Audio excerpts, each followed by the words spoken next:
नमस्कार दोस्तों, स्वागत है आपका गुरु कृपा क्लासेज की इस ऑनलाइन डिजिटल प्लेटफॉर्म के ऊपर। दोस्तों, जैसे कि आपको विदित है, अपन बात कर रहे थे इंडियन ज्योग्राफी की एमसीक्यू सीरीज जो अपनी चल रही थी, उस सीरीज के अंतर्गत अपन इंडियन ज्योग्राफी के अंतर्गत जो अपना पहला पार्ट रहा था उसमें अपन ने जनरल इंट्रोडक्शन, उसके बाद में अपन ने बात करी फिजिकल डिवीजन की, और फिर अपनी बात चल रही थी लास्ट टाइम क्लाइमेट के ऊपर कि जो भारत की जलवायु और भारत की जलवायु से संबंधित जो अदर कॉम्पिटिटिव एग्जाम में जो यूपीएससी का लेवल है उसके अकॉर्डिंग जो क्वेश्चंस आए हुए हैं उनको अपन अनफोल्ड कर रहे थे। उसमें अपना एक पार्ट हो भी गया था।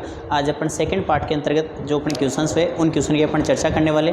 तो सबसे पहले तो यदि आप चैनल पर नए हो तो सबसे पहले चैनल को सब्सक्राइब करें और बेल आइकन को प्रेस करें ताकि रोजाना आने वाली वीडियो की नोटिफिकेशन आपको समय पर प्राप्त हो सके। तो चलिए अपन बात करते हैं अपने पहले क्वेश्चन की ओर, जो आपके सामने स्क्रीन पर दिया गया है, जिसके अंतर्गत पूछा गया है कथन और कारक के आधार पर। कथन दिया गया इसमें, दक्षिणी भारत में ऋतु परिवर्तन उत्तर भारत की अपेक्षा कम रहता है। इसका कारण दिया गया है, दक्षिणी भारत में समुद्र का समकारी प्रभाव जो होता है वो अधिक रहता है। अब निम्नलिखित में अपन को क्या करना है, कूट के आधार पर क्या करना है, सही उत्तर का चयन करना है। तो सबसे पहले तो जनरली जब भी कथन कारण का क्वेश्चन आए, क्योंकि सबसे इजी लेवल का क्वेश्चन माना जाता है, लेकिन आपको लगता थोड़ा टफ है। तो सबसे पहले तो जब भी अपन बात करें, सबसे पहले आप किसको पढ़ा करो, कारण को पढ़ा करो कि भाई कारण क्या दे रखा है, दक्षिणी भारत में समुद्र का समकारी प्रभाव अधिक रहता है। और कारण को पढ़ने के बाद में आप इसके साथ एक साथ ऐड कर सकते हो तो, और तो लगा के फिर आप किसको पढ़ा करो, कथन को पढ़ा करो। तो दक्षिणी भारत में ऋतु परिवर्तन उत्तर भारत की अपेक्षा क्या होता है, कम रहता है। अब अपना जो क्वेश्चन अपनों को लग रहा है वो बिल्कुल अपने सामने स्पष्ट इसका आंसर अपनों को दिखाई दे रहा है। तो कारण क्या था, दक्षिणी भारत में समुद्र का क्या रहता है, समकारी प्रभाव अधिक रहता है। तो दक्षिणी भारत में ऋतु परिवर्तन जो होता है उत्तर भारत की अपेक्षा क्या होता है, कम पाया जाता है। तो कथन भी सही है और कारण भी सही है, और आर ए की क्या कर रहा है, स्पष्ट व्याख्या भी कर रहा है। क्योंकि जब भी अपन दक्षिण भारत की बात करते हैं, प्रायद्वीपीय भारत की, तो प्रायद्वीपीय भारत वाला जो भाग है वो तीन ओर से क्या है, जल से घिरा हुआ है। तो इस वजह से कोई भी भाग यदि सागर के नज़दीक होता है तो वहाँ पर ऑटोमेटिक कौन सी दशाएं विकसित हो जाएगी, समकारी दशाएं क्या हो जाती है, प्रभावी हो जाएगी। और जहाँ पर भी समकारी दशाएं प्रभावी होती है वहाँ की जलवायु में या ऋतुओं में ज़्यादा परिवर्तन नहीं होता है, लगभग एक समान टेम्परेचर और आर्द्रता संबंधी दशाएं देखने को मिलती है। तो क्वेश्चन नंबर फर्स्ट में जो अपना राइट आंसर रहने वाला है वो क्या हो जाएगा, ए ऑप्शन इसमें क्या रहने वाला है, राइट रहने वाला है। चलिए सेकंड क्वेश्चन की ओर बात करते हैं। सेकंड क्वेश्चन इसमें दिया गया है, निम्नलिखित में से कौन सा कथन असत्य है, यानी कि चार स्टेटमेंट में से तीन गलत, तीन सही होने वाले हैं और एक क्या हो जाएगा, गलत हो जाएगा। पहला स्टेटमेंट इसमें, जनवरी माह में जेट स्ट्रीम की स्थिति हिमालय के दक्षिण की ओर पश्चिम से पूर्व दिशा की ओर होती है। जब अपन बात करते हैं जेट स्ट्रीम की, तो जेट स्ट्रीम क्या है, ऊपरी क्षोभ मंडल में सर्पिलाकार रूप से चलने वाली तीव्र गति की जो पवनें हैं उन तीव्र गति की पवनों को क्या कहा जाता है, जेट स्ट्रीम की संज्ञा दी जाती है। और ये जो जेट स्ट्रीम होती है ये समय के आधार पर, ये ऋतुओं के आधार पर क्या होती है, दो प्रकार की होती है। जब अपन ग्रीष्म काल की बात करते हैं तो ग्रीष्म काल में जो जेट स्ट्रीम है वो कहाँ से चलती है, ये चलती है इस स्थिति से। और इस जेट स्ट्रीम को जो कहा जाता है ये क्या कहलाती है, ये कहलाती है उपोष्ण जेट स्ट्रीम। क्या कहलाती है, उपोष्ण जेट स्ट्रीम कहलाती है। ये तो कब चल रही है, ग्रीष्म काल के समय, ये तो कब चलती है, ग्रीष्म काल में। लेकिन जैसे ही शीतकाल आ जाता है सूर्य कहाँ हो जाता है, दक्षिणायन हो जाता है। तो सूर्य के दक्षिणायन होते ही जो है वापस जो है पुनः पश्चिमी दिशा से आने वाली जो जेट स्ट्रीम है वो कहाँ से गतिशील हो जाती है, ये गतिशील हो जाती है पश्चिम से पूर्व दिशा की ओर। और भारत के कौन से भाग में, उत्तरी पश्चिमी भाग में क्या करती है, प्रवेश करती है। इन्हें कहा जाता है शीतकालीन जेट स्ट्रीम। क्या कहा जाता है, शीतकालीन जेट स्ट्रीम। और ये जो शीतकालीन जेट स्ट्रीम है इनके द्वारा होने वाली जो वर्षा है उसी को अपन क्या बोल देते हैं, मावट। जो अपन प्रभाव किसका बताते हैं, उसमें अपन प्रभाव बताते हैं पश्चिमी विक्षोभ का।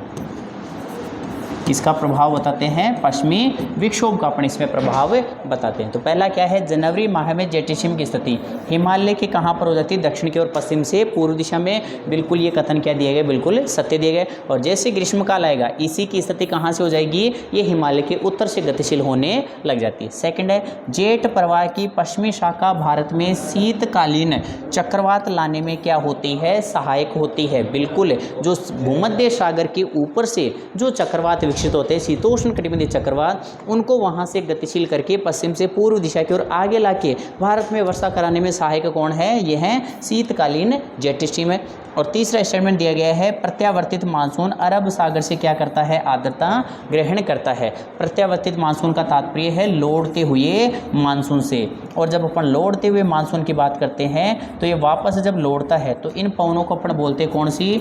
उत्तरी पूर्वी व्यापारिक पवने। उत्तरी पूर्वी व्यापारिक होते हैं, लेकिन चूंकि क्या होती है समय के अनुसार अपनी दिशा बदल रही है तो इसे अपन ने क्या बोल दिया? उत्तरी पूर्वी मानसूनी पवने। और ये जब वापस आती है तो कहाँ से आर्द्रता ग्रहण करती है? ये ग्रहण करती है बे ऑफ बंगाल से।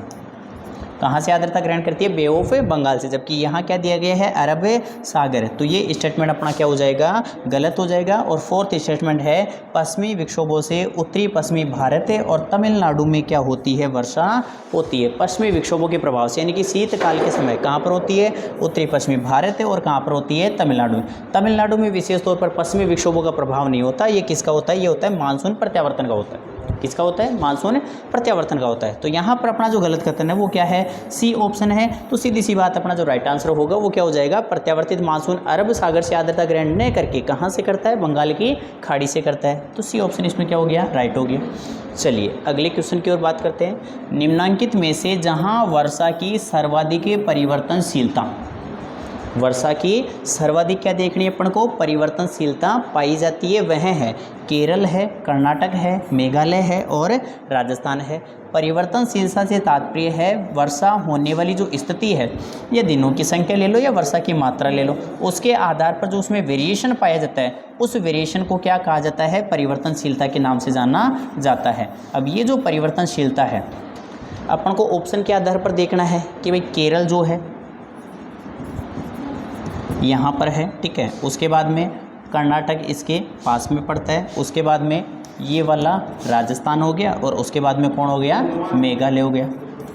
मतलब चारों राज्यों के अंतर्गत सबसे ज़्यादा वेरिएशन कि भाई कभी वर्षा आवश्यकता से कम हो गई, कभी आवश्यकता से ज़्यादा हो रही है, तो इसमें जो अंतर आता है उसको अपन क्या बोल रहे हैं? परिवर्तनशीलता की संज्ञा दे रहे हैं। अब इसमें पूछ रहे हैं सर्वाधिक परिवर्तनशीलता, क्योंकि केरल कर्नाटक जो है इसमें आते हुए मानसून से क्या होती है? वर्षा होती है, तो पश्चिमी घाट पर वर्षा की प्रचुरता रहती है। मेघालय में ऑलरेडी वर्षा क्या हो रही है? सर्वाधिक हो रही है, तो उसमें ज़्यादा प्रभाव पड़ता नहीं है। तो सबसे ज़्यादा परिवर्तनशीलता जो है वो कहाँ पर पाई जाती है? राजस्थान में पाई जाती है। कहाँ पर पाई जाती है? राजस्थान में। तो वर्षा की सबसे ज़्यादा जो अधिक परिवर्तनशीलता है, यानी कि कभी आवश्यकता से कम होगी, कभी आवश्यकता से ज़्यादा, कभी सूखे की स्थिति उत्पन्न होगी तो कभी बाढ़ की स्थितियाँ उत्पन्न हो जाती है। तो राइट आंसर अपना क्या हो गया? इसमें सी ऑप्शन हो गया।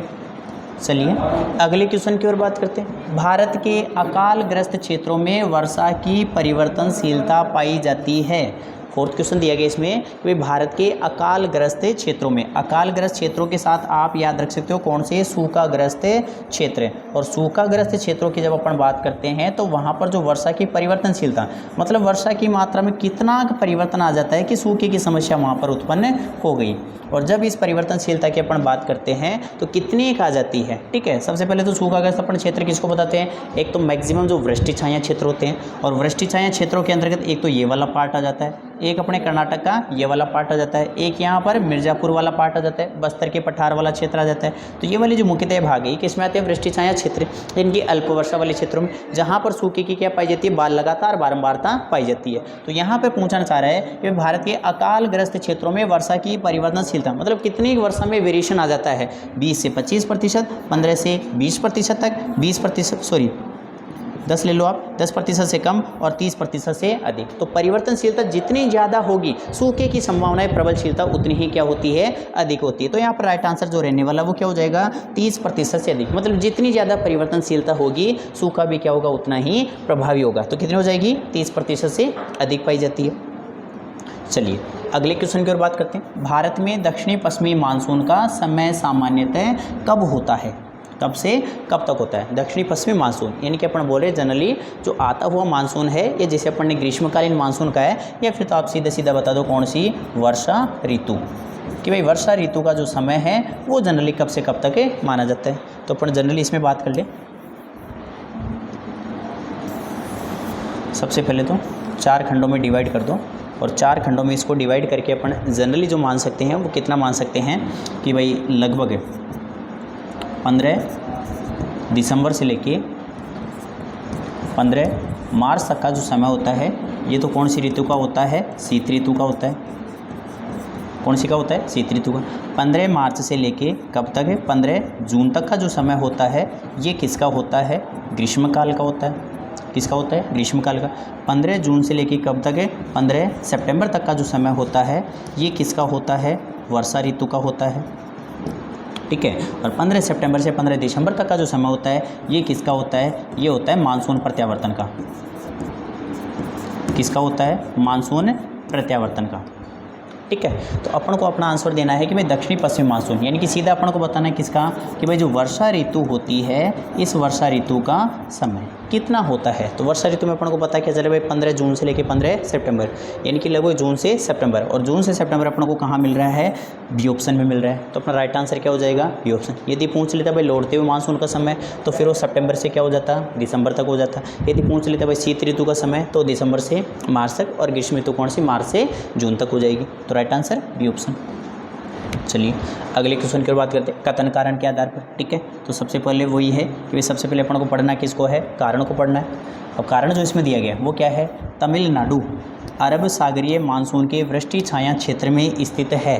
तो मालाबार तट पर जुलाई में भारी वर्षा हो रही होती है तो तमिलनाडु क्या होता है? अपेक्षाकृत शुष्क होता है। जब अपन मानसून के आगमन की बात करते हैं तो सबसे पहले मानसून का जो आगमन होता है भारत की मुख्य भूमि के ऊपर वो कौन से तट पर होता है? मालाबार तट पर। यहाँ से आके मानसूनी पवनें टकराती है और जैसे पश्चिमी घाट के दक्षिणी किनारे से टकराती है तो इसी किनारे पर ऊपर उठकर संघनन की प्रक्रिया करके क्या करती है? वर्षा करना प्रारंभ कर देती है। जबकि जैसे वर्षा करेगी तो ये जो पश्चिमी घाट है ये तो इसका कौन सा किनारा है?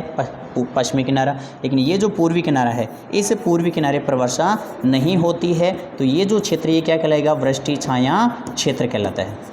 क्या कहलाता है? वृष्टि छाया क्षेत्र। और यहीं पर कौन है? तमिलनाडु। यहीं पर पड़ता है कौन सा? आंध्र प्रदेश। तो तमिलनाडु में आते हुए मानसून से वर्षा नहीं हो रही है क्योंकि ये क्या पड़ रहा है? इस दक्षिणी पश्चिम मानसून के कौन से क्षेत्र में पड़ता है? वृष्टि छाया क्षेत्र में। तो दोनों बातें भी सही है और कथन कारण जो है वो कारक की क्या कर रहा है? व्याख्या कर रहा है। तो ए और आर दोनों सही है और आर ए की क्या करता है? सही स्पष्ट व्याख्या करता है। तो राइट आंसर क्या हो जाएगा? ए ऑप्शन इसमें क्या हो जाएगा? अपना राइट हो जाएगा। चलिए अगले क्वेश्चन की ओर बात करते हैं। अगला क्वेश्चन इसमें दिया गया है भारत में शीतकालीन पवनों की दिशा क्या होती है? भारत में शीतकालीन पवनों की दिशा क्या होती है? उत्तर से दक्षिण होती है, उत्तर पूर्व से दक्षिण पश्चिम होती है, दक्षिण पश्चिम से उत्तर पूर्व होती है और दक्षिण पूर्व से उत्तर पूर्व होती है। तो जनरली अपन बात करें शीतकालीन पवनों की दिशा की तो ये जो दिशा होती है जब भारत में मानसून का आगमन होता है तो आगमन के समय की जो स्थितियाँ होती है ये होती है इस प्रकार से पवनों की क्या होती है? गतिशीलता होती है। और इन पवनों की जो दिशा है ये कौन सी हो गई? ये वाली। और ये कौन सी आ रही है? ये निकल के आ रही है भाई दक्षिण पश्चिम से, इधर हो गई कौन सी? उत्तर पूर्व। तो ग्रीष्मकालीन मानसून जो होता है उसकी कौन सी दिशा होती है? दक्षिण पश्चिम से उत्तर पूर्व। तो ये जो हो गई ना दक्षिण पश्चिम से उत्तर पूर्व, ये तो कौन सी दिशा हो गई? ग्रीष्मकालीन मानसून की। जब सूर्य कहाँ होता है? उत्तरायण। और कहाँ पर चमकता है? कर्क रेखा पर लंबवत चमकता है। लेकिन जैसे ही सूर्य दक्षिणायन हो जाएगा तो ये जो वायदाब की पेटियां हैं इनका क्या हो जाएगा? किसका हो जाएगा? और उसी के साथ जेट स्ट्रीम जो है वो भी खिसक कहाँ चला जाएगा? नीचे चला जाएगा। अब जैसे ही नीचे की ओर चला जाएगा तो ये जो दक्षिणी पूर्वी व्यापारिक पवनें जो विषुवत रेखा को पार करके उत्तरी गोलार्ध में आ रही थी ये अपने स्थान पर ही हो जाएगी और इस क्षेत्र में वापस जो है कौन सी पवनें बहने लग जाएगी? उत्तरी पूर्वी व्यापारिक पवनों की क्या हो जाएगी? गतिशीलता प्रारंभ हो जाएगी। चूँकि इनकी जो दिशा है वो कौन सी निकल के आ रही है? ये निकल के आ रही है अपने पास उत्तर पूर्व से दक्षिण पश्चिम की ओर। तो ये जो स्थिति होती है ये कब होती है पवनों की? ये होती है शीतकाल के समय। और इन्हीं पवनों को अपन क्या बोलते हैं? शीतकालीन मानसून के नाम से जानते हैं। तो अपना इसमें क्या निकल के आ रहा है? उत्तर पूर्व से दक्षिण पश्चिम की ओर पवनों की क्या होती है? गतिशीलता। कब? शीतकाल में। जबकि ग्रीष्मकाल में कौन सी होती है? दक्षिण पश्चिम से उत्तर पूर्व की ओर होती है। चलिए अगले क्वेश्चन की ओर बात करते हैं। अगला क्वेश्चन है भारत का ऋतु मानचित्र बनाया जाता है। ये क्वेश्चन थोड़ा सा अलग है। भारत का ऋतु मानचित्र बनाया जाता है। इसमें सभी क्या ये एक शब्द लगा हुआ है क्या? प्रक्षेप। प्रक्षेप की जब अपन बात करते हैं तो अपना जो पृथ्वी और पृथ्वी का त्रिआयामी मॉडल क्या? ग्लोब। और ग्लोब के ऊपर जो है दो प्रकार की काल्पनिक रेखाएं खिंची होती है, एक क्षैतिज होती है और एक कौन सी होती है? लंबवत होती है। तो ग्लोब के ऊपर खिंची गई काल्पनिक रेखाओं का ये जो त्रिआयामी जाल है इस त्रिआयामी जाल का क्या करना? समतल सतह पर निरूपण करना। क्या करना? समतल सतह पर निरूपण। और समतल सतह पर निरूपण किसके माध्यम से करोगे आप? आलेखी या फिर आप ले सकते हो कौन सी? गणितीय विधियों के माध्यम से। आलेखी या गणितीय विधियों के माध्यम से जब आप इसका क्या करोगे, समतल सतह पर निरूपण करोगे, तो वो प्रक्रिया क्या कहलाती है, प्रक्षेप कहलाती है। अब ऋतु मानचित्र की जैसे ही बात आती है, जब भी मौसम की बात आ जाए तो मौसम की गणना जो होती है हमेशा कौन से प्रक्षेप पर की जाती है, मर्केटर प्रक्षेप। और यदि आपसे ऐसे भी पूछ ले कि भाई नेविगेशन के अंतर्गत यानी कि नौ संचालन के अंतर्गत जो है किस प्रक्षेप का उपयोग होता है, तो भी आपको क्या बताना है, मर्केटर प्रक्षेप। तो भारत का ऋतु मानचित्र है कौन से प्रक्षेप पर बनाया जाता है, मर्केटर प्रक्षेप पर बनाया जाता है। चलिए अगले क्वेश्चन की ओर बात करते हैं। अगला है, यदि भारत में कर्क रेखा के स्थान पर कौन सी रेखा हो जाए, विषुवत रेखा होती, तो यहाँ की जलवायु पर जो प्रभाव पड़ता वह है, क्या प्रभाव पड़ जाता भाई भारत की जलवायु पर। भाई जनरली अपन जब भारत की बात करते हैं तो वो लगभग इस प्रकार से आ रही है।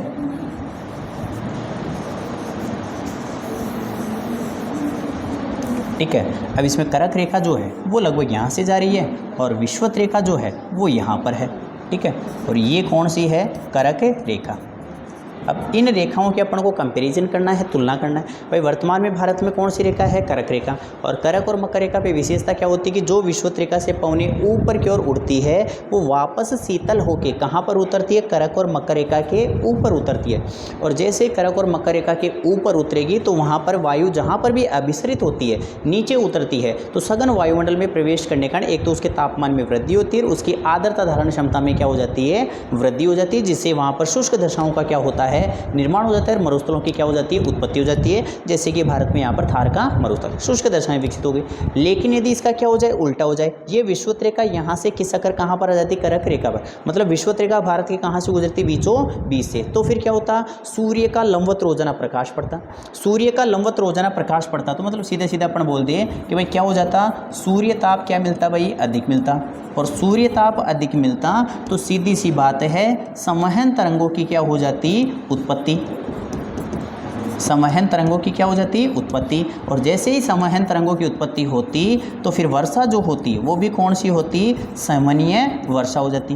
क्या हो जाती, समनीय। तो उच्च तापमान हो जाता है, उच्च क्या हो जाती, वर्षा। और जैसे उच्च तापमान और उच्च वर्षा होती तो यहाँ पर सघन क्या मिलती, वनस्पति। और सघन वनस्पति मिलती तो सीधी सी बात है जैव विविधता ऑटोमेटिक क्या हो जाती, विकसित हो जाती। क्या हो जाती, सघनतम जैव विविधता पाई जाती, जैसे कि अमेजन बेसिन और कांगो बेसिन में। तो सेम वो पोजीशन जो है कहाँ पर विकसित हो जाती है, भारत में विकसित हो जाती है। तो अपन को बताना है अधिक ताप व कम वर्षा हो जाती, जी नहीं, वर्षा अधिक हो जाती। अधिक ताप व अधिक वर्षा, कम ताप व कम वर्षा, और कम ताप व अधिक वर्षा। तो क्या हो जाता, तापमान भी अधिक हो जाता और वर्षा भी क्या हो जाती, अधिक हो जाती। राइट आंसर अपना क्या हो गया, बी ऑप्शन। कौन से में, क्वेश्चन नंबर 9 में। चलिए अगले क्वेश्चन की ओर बात करते हैं। अगला है क्वेश्चन नंबर 10। भारत में सूखा जिसका परिणाम है, भारत में सूखे की जो समस्या उत्पन्न होती है किसकी वजह से होती है, तो इसमें पहला दिया गया है वर्षा की अच्छी प्रकृति की वजह से। जी नहीं, यदि वर्षा अधिक होगी तो वहाँ पर जल संसाधन क्या होंगे, प्रचुर मात्रा में, और वहाँ पर जो है कृषि और कृषि के साथ क्या है, वनस्पति का जमाव क्या मिल जाता, वहाँ पर अधिक पाया जाता, जबकि ऐसी दशाएं नहीं मिल रही है। ठीक है, दूसरा है असामयिक वर्षा। असामयिक वर्षा का मतलब है जिसका कोई समय नहीं हो और फिर भी आ जाए। जैसे वर्तमान समय में कि भाई पश्चिमी विक्षोभों का समय अपन मार्च अप्रैल तक बताते हैं, लेकिन मई जून तक पश्चिमी विक्षोभ क्या है, सक्रिय है। तो वर्षा कैसी है, असामयिक वर्षा, यानी जिसका समय नीति तिथि वगैरह निश्चित नहीं हो। नेक्स्ट है अनियमित वर्षा। अनियमित वर्षा का मतलब है कि भाई अपन को पता है मानसून 1 तारीख को आएगा, लेकिन 1 तारीख को न आकर उसमें क्या मिल जाता है, वेरिएशन, कभी 5 दिन पहले तो कभी 5 दिन लेट हो जाता है। तो वर्षा की क्या है, अनियमितता है। और अगला है असमान वर्षा। असमान वर्षा का मतलब एक स्थान पर वर्षा क्या हो रही है, अधिक हो रही है, और एक स्थान पर वर्षा की मात्रा में क्या आ रही है, कमी आ रही है। तो उसके परिणाम स्वरूप जो है क्या प्रभावित होने वाला है कि भाई जहाँ पर वर्षा अधिक होगी वहाँ पर तो क्या होगी, आर्द्र दशाएं, और जहाँ पर वर्षा कम होगी वहाँ पर क्या हो जाएगी, शुष्क दशाएं विकसित हो जाएगी। जैसे कि अरावली के पश्चिम का भाग, जैसे कि पश्चिमी घाट के पूर्व का भाग, जैसे कि मिर्जापुर वाला भाग, यहाँ पर वर्षा क्या होती है, बाकी क्षेत्रों की तुलना में कम होती है। तो वर्षा की प्रकृति कैसी है भाई, असमान है। तो सीधी सी बात है कौन सी समस्या उत्पन्न हो जाएगी, सूखे की समस्या क्या हो जाएगी, उत्पन्न हो जाएगी। चलिए अगला क्वेश्चन जो है वो दिया गया है कोपेन ने भारत को कितने जलवायु प्रदेशों में विभाजित किया है?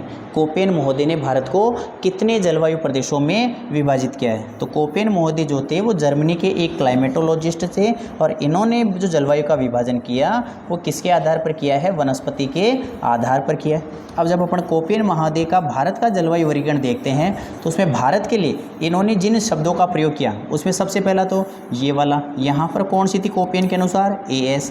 दूसरा ये वाला, सॉरी AM थी यहाँ पर पश्चिमी घाट पर, यहाँ पर कौन सी थी? AS। ये वाला जो खंड है यहाँ पर कौन सी थी? BSHW। ये वाला जो खंड था यहाँ पर कौन सी थी? AW।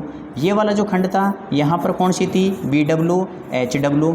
इधर वाले खंड में यहाँ पर कौन सी थी? BSHW। ठीक है, ये विशाल मैदान जो था इसमें कौन सी थी? CWG। इधर ये जो अरुणाचल प्रदेश वाला भाग था यहाँ पर कौन सी थी? DFC। और यहाँ पर तो वही थी AMW, यहाँ पर भी वही थी AMW। ठीक है, और ये वाला ऊपर वाला भाग था यहाँ पर कौन सी पाई जाती? E प्रकार की जलवायु पाई जाती थी। कितने प्रकार की हो गई? 1 2 3 4 5 6 7 और 8। कितने प्रकार की मिल गई? 8 प्रकार की। तो कोपेन महोदय के अनुसार भारत में कितने प्रकार की जलवायु पाई जाती है? 8 प्रकार की जलवायु पाई जाती है। चलिए अगले क्वेश्चन की ओर बात करते हैं। अगला क्वेश्चन है क्वेश्चन नंबर 12। पूछा गया है निम्नलिखित में से कौन सा राज्य लौटते हुए मानसून से प्रभावित नहीं होता है? कौन सा राज्य भारत में लौटते हुए मानसून से प्रभावित नहीं होता है? लौटते हुए मानसून का तात्पर्य है मानसून का रिट्रीट होना या जो मानसून का प्रत्यावर्तन होता है उस प्रत्यावर्तन के द्वारा भारत के कौन से राज्य पर वर्षा नहीं होती है, यानी कि वो प्रभावित नहीं होता है। अब जनरली जब अपन बात करें भाई लौटते हुए मानसून से कौन प्रभावित नहीं हो रहा है, तो लौटते हुए मानसून का तात्पर्य इस प्रकार से पवनें गतिशील होगी और इस प्रकार से जब गतिशील होगी तो भारत का ये जो पूर्वी तट है ये सबसे ज़्यादा क्या होता है? प्रभावित होता है। भाई आते हुए मानसून से पूछ ले तब तो कौन सा तट प्रभावित होता है? पश्चिमी तट। लेकिन जाते हुए मानसून की बात करें तो सबसे ज़्यादा प्रभावित होने वाला जो तट है वो कौन सा है? पूर्वी तट है। अब यहाँ पर जो अपने पास में है एक तो कौन सा है? ओडिशा पूर्वी तट के ऊपर है। एक कौन सा है? उत्तर प्रदेश, ये यहाँ पे है।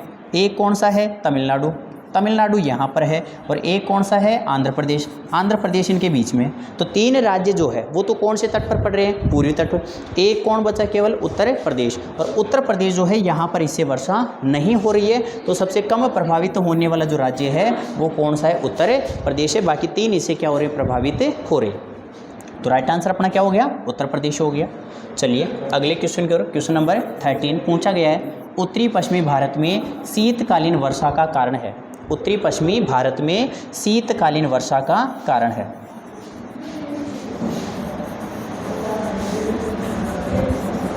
उत्तरी पश्चिमी भारत में शीतकालीन वर्षा का कारण है।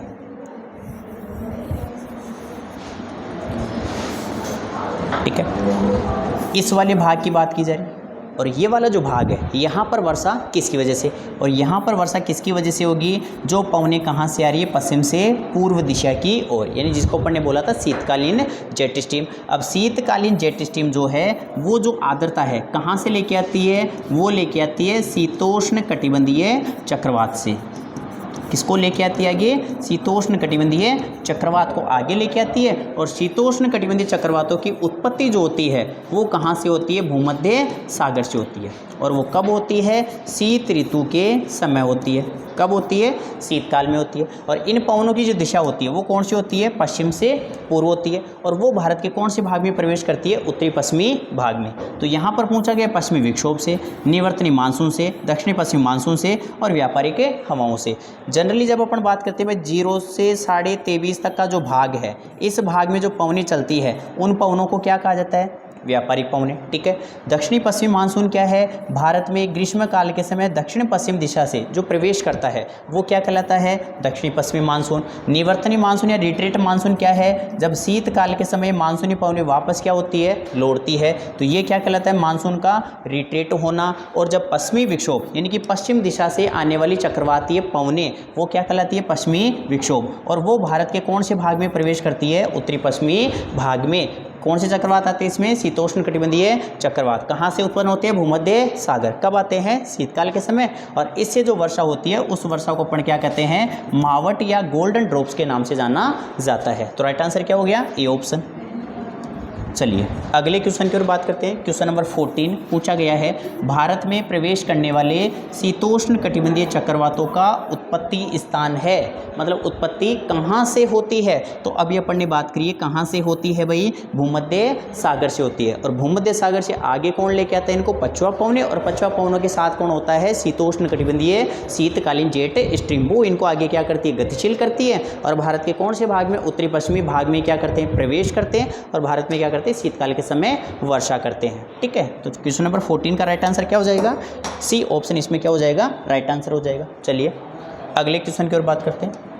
अगला क्वेश्चन इसमें पूछा गया क्वेश्चन नंबर 15 कि भाई कोपेन के जलवायु वर्गीकरण में एएस भारत के किस क्षेत्र के लिए उपयोग किया गया है। एएस क्षेत्र, जब जनरली अपन बात करते हैं भारत में कोपेन महोदय का जो जलवायु वर्गीकरण है, इस जलवायु वर्गीकरण के अंतर्गत ये वाला जो क्षेत्र है जिसे अपन ने बोला है क्या, पश्चिमी घाट,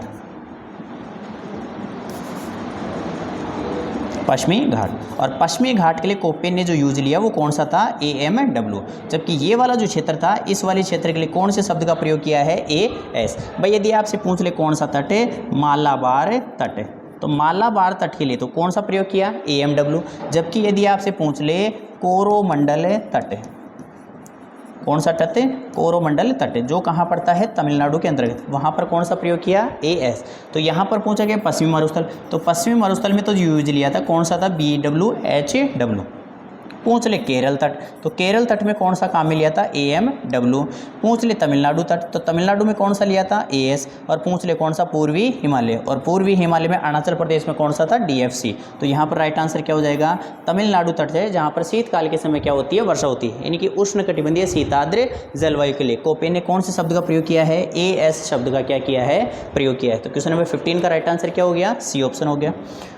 और चलते हैं अपने आज के लास्ट क्वेश्चन की ओर, जिसमें क्वेश्चन नंबर 16 के अंतर्गत पूछा गया है, भारत के 4 प्रमुख नगरों में न्यूनतम तापांतर संबंधित है। भारत के 4 नगरों में सबसे न्यूनतम तापांतर कहाँ पर होगा। तापांतर का तात्पर्य होता है उच्चतम और न्यूनतम तापमान के बीच का जो गैप होता है उसे क्या कहा जाता है, तापांतर कहा जाता है। और तापांतर सर्वाधिक कहाँ मिलेगा, जैसे जैसे किसी भी स्थान की सागर से दूरी बढ़ती है तो तापांतर में भी क्या होती है, वृद्धि होती है। अब जो नगर किसी सागर के पास में है वहाँ पर तो तापांतर क्या मिलेगा, कम, और जो क्षेत्र सागर से क्या होगा, दूर, वहाँ पर तापमात्रा ऑटोमेटिक क्या हो जाएगा, बढ़ जाएगा। हैदराबाद, हैदराबाद के बाद में मुंबई, मुंबई के बाद में चेन्नई, और चेन्नई के बाद में कौन है, दिल्ली है। तो भारत के 4 प्रमुख नगरों में न्यूनतम तापांतर पूछ रहा है भाई, सबसे कम अंतर कहाँ पर मिलेगा। तो दिल्ली में तो क्या होगा भाई, सर्वाधिक होगा। दिल्ली में तो कितना होगा, सर्वाधिक तापांतर। यदि चारों में कहीं मिलेगा तो कहाँ पर मिलेगा, दिल्ली में। दिल्ली के बाद में यदि इससे कम यदि कहीं पर मिलेगा तो कौन होगा, हैदराबाद, यानी सेकंड नंबर पे कौन आ जाएगा, हैदराबाद। यदि अपन थर्ड नंबर की बात करें तो थर्ड पे कौन आ जाएगा, मुंबई। और फोर्थ पे सबसे कम यदि इनमें कहीं मिलेगी तो वो कहाँ पर मिलेगी, चेन्नई में। तो यहाँ पर तापांतर जो है वो क्या पाया जाता है, सबसे कम पाया जाता है। और सबसे कम क्यों पाया जाता है, क्योंकि सबसे सागर के नज़दीक यानी तटवर्ती भाग में ठीक कौन सा नगर अवस्थित है, चेन्नई। तो सबसे न्यूनतम तापांतर वाला नगर भी कौन हो जाएगा भाई, चेन्नई। तो क्वेश्चन नंबर 16 का राइट आंसर क्या हो जाएगा, इसमें सी ऑप्शन इसमें राइट होने वाला है। तो दोस्तों ये थे अपने क्लाइमेट और मॉनसून से संबंधित अति महत्वपूर्ण 16 क्वेश्चन। इसी प्रकार अपने अगली श्रृंखला में भी लेके आएंगे इसी जलवायु से संबंधित क्वेश्चन। तो जुड़े रहिए गुरु कृपा क्लासेस के साथ, जिसमें दिया जा रहा है आपको वेरीफाइड एंड जो ऑथेंटिक जो कंटेंट है, जिसके आधार पर आप ये वाकई में जान सकते हो कि भाई जो आपको जो कंटेंट प्रोवाइड करवाया जा रहा है वो एक बिल्कुल क्या है, एग्जाम ओरिएंटेड है, जिसमें आपके एग्जाम को काफ़ी ज़्यादा आपको इसमें बेनिफिट मिलने वाला है। तो दोस्तों इसी के साथ अपनी क्लास को विराम देते हैं, मिलते हैं अगली क्लास में इससे बेहतर कंटेंट के साथ। तब तक इसी प्रकार जीवन में हंसते रहिए, मुस्कुराते रहिए, जीवन में खूब मेहनत करिए, खूब अध्ययन करिए और लगातार अपने कर्म पथ पर बढ़ते रहिए। धन्यवाद।